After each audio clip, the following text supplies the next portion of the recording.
ક્યાંથી મળશે એના માટે હું છું તો મ્યુચ્યુઅલ ફંડ શું છે એ ખબર પડશે. મ્યુચ્યુઅલ ફંડ ટ્રસ્ટ બેઝ હોય છે. ટ્રસ્ટ બેઝ હોય છે, નોન પ્રોફિટેબલ હોય છે. એ લોકો પોતાનો પ્રોફિટ રાખતા નથી, સિવાય ખર્ચો જે છે એક્સપેન્સ રેશિયો એમને મળે છે, એના સિવાય બીજું કશું હાથમાં રાખતા નથી. બોલો સાહેબ? નહીં. એટલે એની પછી રેગ્યુલર રિટર્ન શું? એટલે એસડબ્લ્યુપી મંથલી તમારે જોઈતું હોય તો પણ એમાંથી ઉપાડી શકો.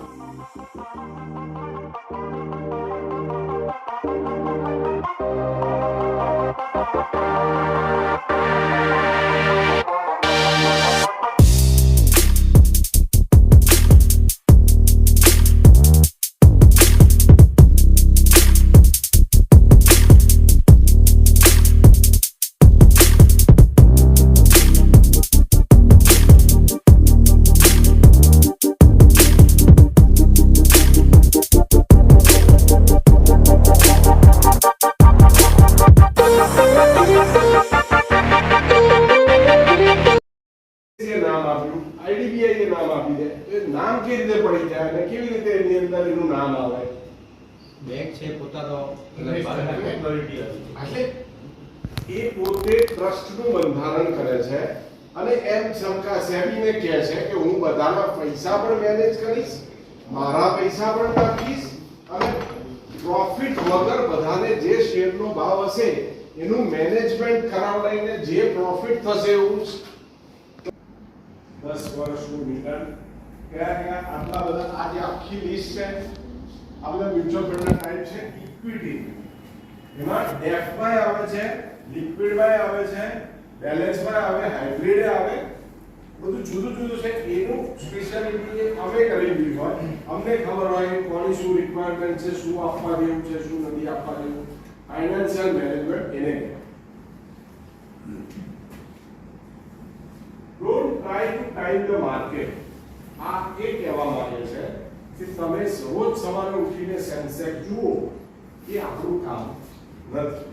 આપણે સમજવું જોઈએ કે મફતમાં કોઈ પૈસા આવતું નથી.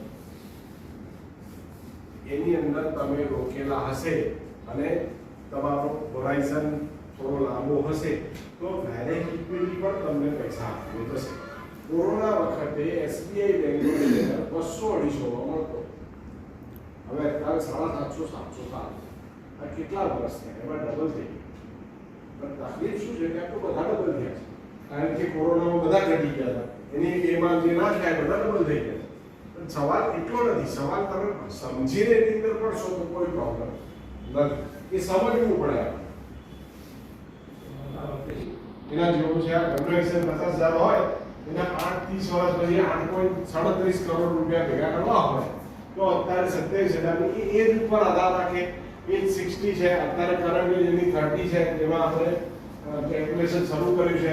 30 વર્ષ તમારી 60 વર્ષે રિટાયર થાય એટલે આટલા પૈસા ઉપાડીએ તો એ આપણું ઘર ચાલે.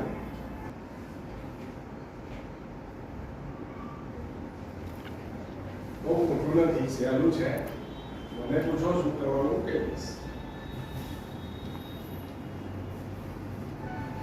મ્યુચ્યુઅલ ફંડના સબ્જેક્ટનું માર્કેટ રિસ્ક ફેમસ લાઈન છે, બધે કહેવામાં આવે છે.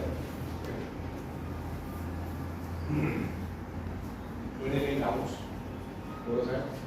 મ્યુચ્યુઅલ ફંડ છે એ ખાલી એમ એક્સપેન્સ જે કરે છે એ પ્લે નીકળી જાય એનાથી પોતાના પૈસા મેનેજ કરે છે.